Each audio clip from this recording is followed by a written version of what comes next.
আসন্ন ত্রয়োদশ সংসদ নির্বাচনকে সামনে রেখে দলীয় প্রার্থী বাছাইয়ের কাজ গুছিয়ে আনছে বিএনপি। দলের স্থায়ী কমিটির সদস্য সালাউদ্দিন আহমেদ জানিয়েছেন, এই প্রক্রিয়ায় তারা প্রতিটি আসনে একাধিক যোগ্য প্রার্থী ঠিক করে রেখেছেন।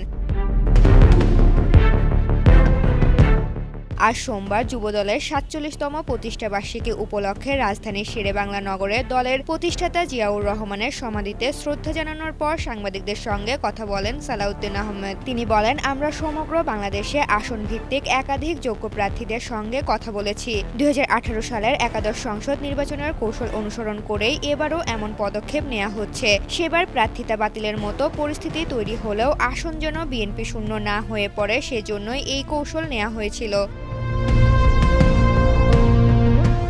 সালাউদ্দিন আহমেদ আরও জানান, আগামীতে ২ শতাধিক আসনে ধানের শীষের প্রার্থী তালিকা দলের স্থায়ী কমিটির পরবর্তী বৈঠকে চূড়ান্ত হবে। জোটের কারণে কিছু আসন ছাড় দিতে হতে পারে, সে বিষয়েও বিবেচনা করা হচ্ছে। তবে এক আসনে একাধিক প্রার্থী বাছাই করা হলেও মূল জোর দেয়া হচ্ছে ঐক্যের উপর।